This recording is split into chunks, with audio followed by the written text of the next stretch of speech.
नमस्कार फ्रेंड्स, आज हम डिस्कस करने वाले हैं ब्रोंस्टेड-लोरी थ्योरी। इससे पहले अपन ने डिस्कस किया था आर्हेनियस थ्योरी। ये दोनों थ्योरी एसिड बेस थ्योरीज है।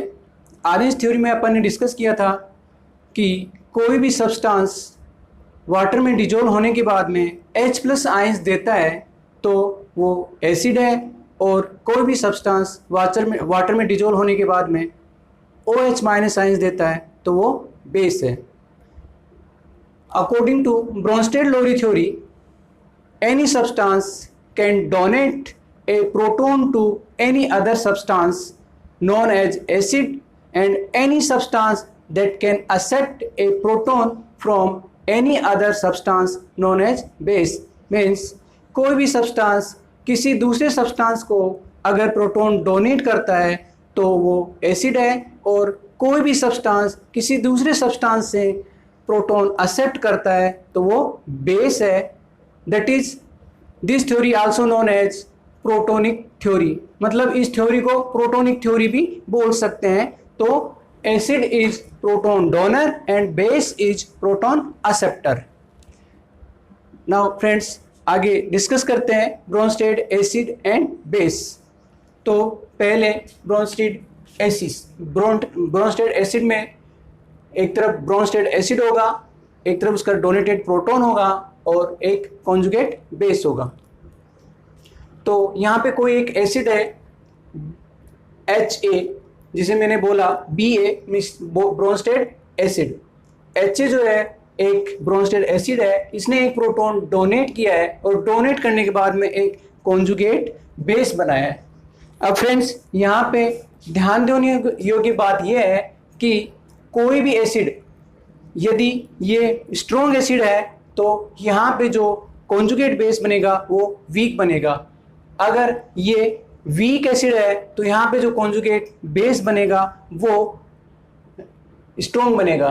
तो ऐसे ही कुछ एग्जांपल है, जैसे यहाँ पे एक स्ट्रॉन्ग एसिड यूज कर रहे हैं, ये रहा स्ट्रॉन्ग एसिड HCl।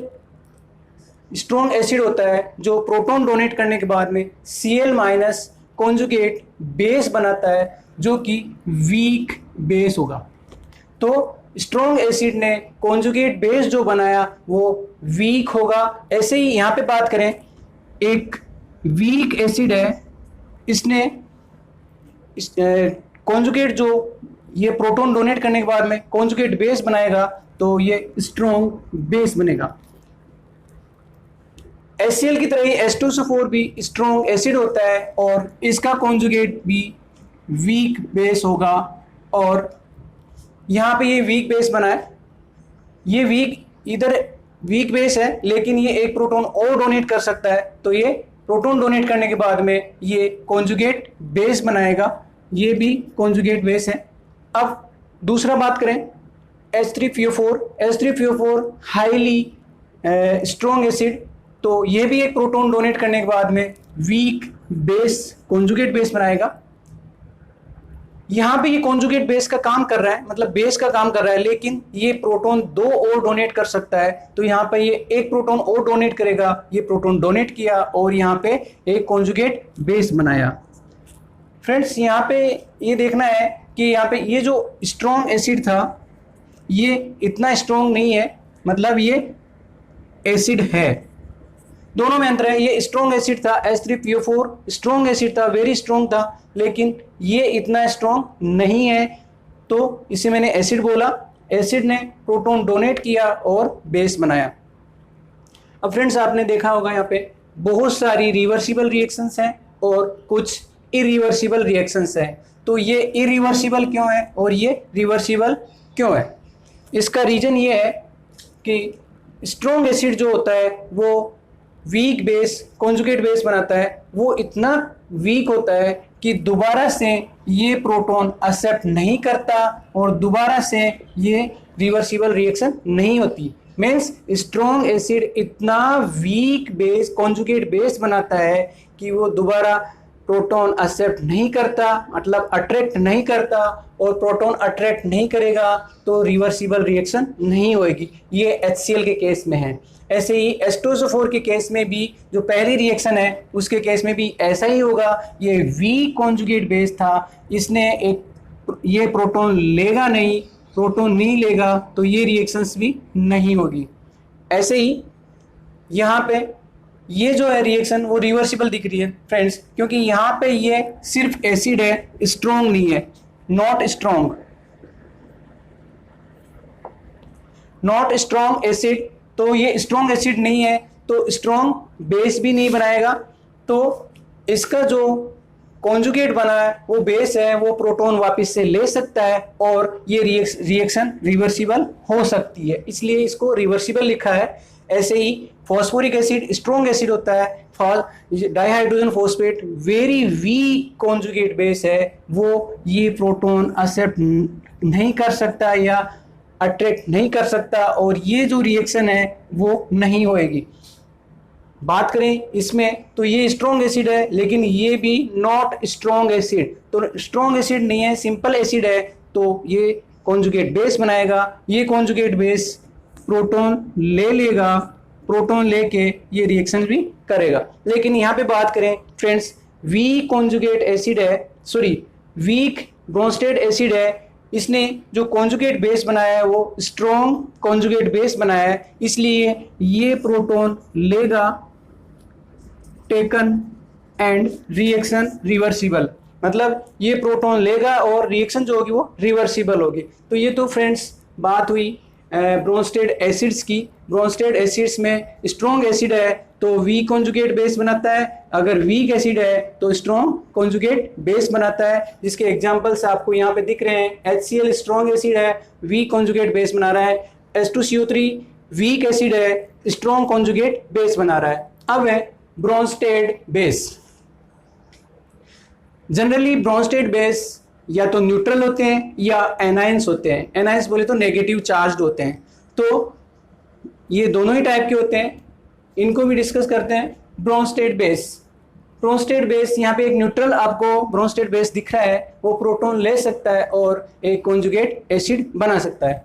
तो यहाँ पे एक जनरल एग्जांपल दिया गया है, कोई भी बेस जो कि न्यूट्रल है प्रोटॉन लेगा और एक कॉन्जुगेट एसिड बनाएगा। यहाँ पे कुछ एग्जांपल्स बता रहा हूँ मैं। H2O वाटर एक बेस का काम कर रहा है यहाँ पे, क्योंकि ये प्रोटॉन ले रहा है, और अपने डेफिनेशन में भी देखा था बेस वो होता है जो किसी भी सब्सटेंस से प्रोटॉन लेता है और एसिड वो होता है जो किसी भी सब्सटेंस को प्रोटॉन देता है। तो ये किसी भी सब्सटेंस से आया हुआ होगा ये H प्रोटॉन, तो ये लेगा और लेकर H3O जो कि प्रोटोनेटेड वाटर भी बोलते हैं इसे, कॉन्जुगेट एसिड बनाएगा। ऐसे ही OH minus ions, hydroxide ions भी प्रोटॉन लेंगे और एक कॉन्जुगेट एसिड बनाएंगे जो कि वाटर है। यहाँ पे वाटर एसिड का काम कर रहा है, मतलब यहाँ पे एसिड है, यहाँ पे वाटर बेस है, वो आगे देखेंगे रिएक्शंस में, उसमें ये एम्फोटेरिक सॉल्वेंट्स में पढ़ेंगे। यहाँ पे देखिए फ्रेंड्स, यहाँ पे जो HSO4, इधर HSO4 जो है एसिड का काम कर रहा था और कॉन्जुगेट बेस बना रहा था, लेकिन यहाँ पे बेस का काम कर रहा है क्योंकि ये प्रोटॉन ले सकता है और प्रोटॉन लेकर ये क्या बना रहा है, स्ट्रॉन्ग एसिड बना रहा है, स्ट्रॉन्ग एसिड कॉन्जुगेट एसिड बना रहा है। ऐसे ही H2PO4 भी यहाँ पे एक प्रोटॉन डोनेट करके कॉन्जुगेट बेस बना रहा था, लेकिन यहाँ पे ये एक प्रोटॉन एक्सेप्ट करके कॉन्जुगेट स्ट्रॉन्ग एसिड बनाएगा। बाइकार्बोनेट आयंस प्रोटॉन लेकर कार्बोनिक एसिड बनाएंगे जो कि वीक होगा, वीक एसिड होगा कॉन्जुगेट, और ये इस तरह ये रिवर्सिबल रिएक्शन होंगी। फ्रेंड्स, कोई भी एसिड तब तक एसिड नहीं है जब तक कि उसका जो डोनेट किया हुआ प्रोटॉन लेने वाला कोई बेस नहीं होता। तो हम कह सकते हैं कि कोई भी एसिड अपनी एसिडिटी तब तक शो नहीं कर सकता जब तक कि उसके डोनेट किए गए प्रोटॉन को लेने वाला कोई बेस वहाँ पे अवेलेबल नहीं होता। नेक्स्ट, अब फ्रेंड्स इसके बाद में अपन देखते हैं conjugate acid base pair. Conjugate acid base pair में क्या होता है, conjugate acid base pair, conjugate acid base pair means इसमें एसिड बेस के पेयर्स बनेंगे।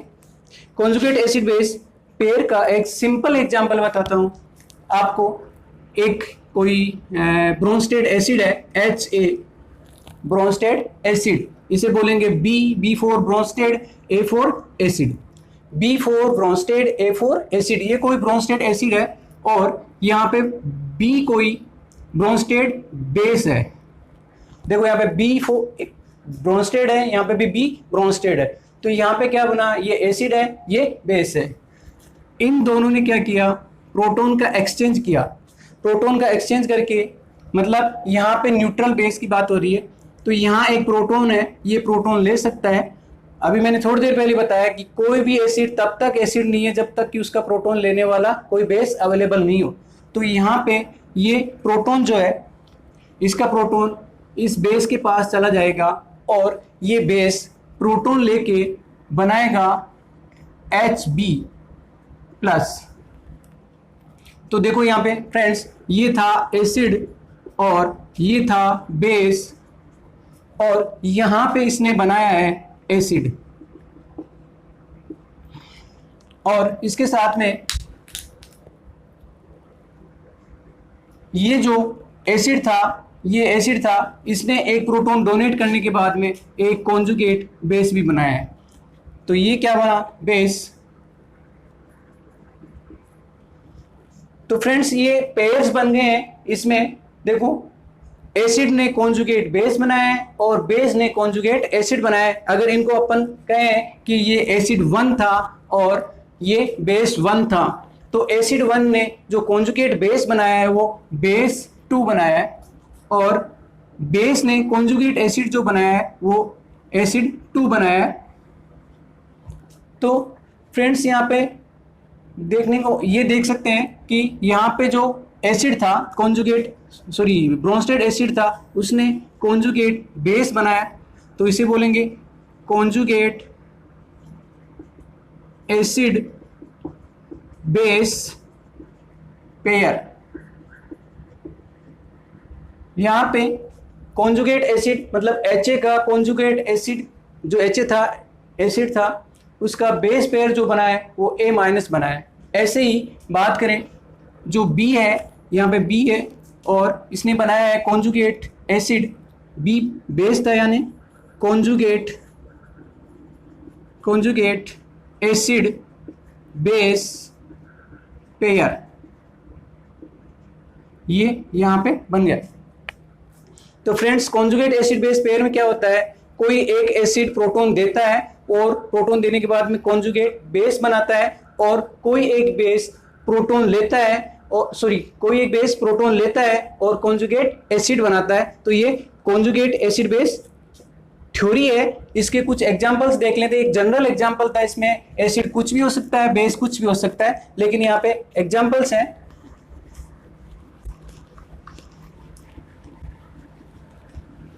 एग्जांपल्स में पहले एग्जांपल मैं आपको बता रहा हूँ HCl का। HCl एक एसिड है, इसे आप बोलेंगे ब्रोंस्टेड एसिड। ये ब्रोंस्टेड है, और यहाँ पे H2O की बात करें तो H2 यहाँ पे बेस का काम करेगा। ये अपन नेक्स्ट जब एम्फोटेरिक सॉल्वेंट पढ़ेंगे तब पढ़ेंगे कि H2 एसिड का काम क्यों करता है या बेस का काम क्यों करता है। तो HCl जो होता है, यहाँ पे ये प्रोटॉन दे सकता है, प्रोटॉन इसको देगा और बनाएगा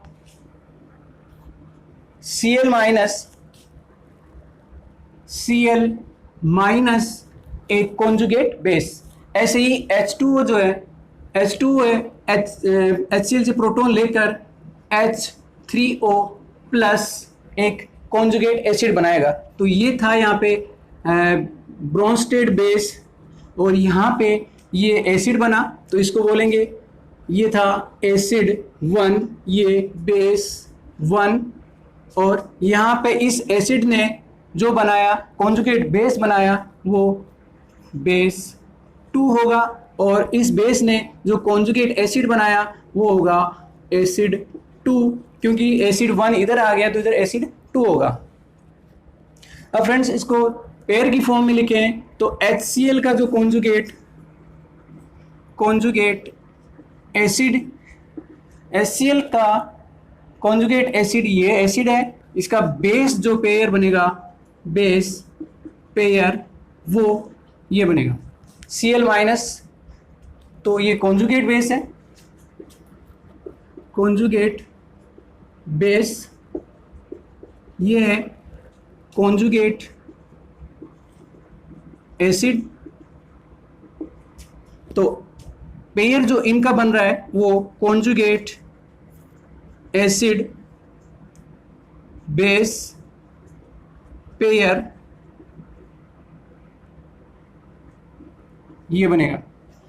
तो फ्रेंड्स ये एक एग्जांपल हो गया। इसके अलावा और भी एग्जांपल हो सकते हैं, जैसे H2SO4 का H2O के साथ में, जैसे HCl का H2O के साथ में हुआ था, वैसे ही H2SO4 का H2O के साथ में हो सकता है, या H2O का, यहाँ पे एक एग्जांपल और देखते हैं। यहाँ पे H2O प्लस अमोनिया की रिएक्शन करवाते हैं। H2O यहाँ पे एसिड का काम करेगा, तो इसे बोलेंगे ब्रोंस्टेड एसिड, और यहाँ पे इसको बोलेंगे Bronsted base. H2O Bronsted acid है, अमोनिया ब्रोंस्टेड बेस है, दोनों। यहाँ से क्या होगा, एक प्रोटॉन जाएगा, प्रोटॉन बोले तो H प्लस, और अमोनिया एक H प्लस लेके NH4 एक एसिड बनाएगा, ये एसिड बनेगा, और इसे एसिड 2 बोलेंगे, इसे एसिड 1 बोलेंगे। ऐसे ही ये जो H2 है, H प्रोटॉन देके इसको OH माइनस, एक OH माइनस कॉन्जुगेट बेस बनाएगा, इसे बोलेंगे बेस 2। तो यहाँ पे ये कॉन्जुगेट है, कॉन्जुगेट, और ये भी कॉन्जुगेट है। तो फ्रेंड्स यहाँ पे अगर पेयर्स बनाएं तो ये आपस में पेयर है, acid base conjugate pair, conjugate acid base pair. और यहाँ पे ये जो है, यहाँ पे अमोनिया, इसको बोलेंगे कॉन्जुगेट एसिड बेस। अमोनिया और अमोनिया माइंस एक दूसरे के कॉन्जुगेट एसिड बेस पेयर हैं, और H2O and OH minus ions एक दूसरे के कॉन्जुगेट एसिड बेस पेयर हैं। अब फ्रेंड्स नेक्स्ट टॉपिक आता है amphoteric solvents. Amphoteric solvents friends, इन्हीं एग्जाम्पल से अपन समझेंगे कि एम्फोटेरिक सॉल्वेंट्स क्या होते हैं। इनको मैं मिटा देता हूं।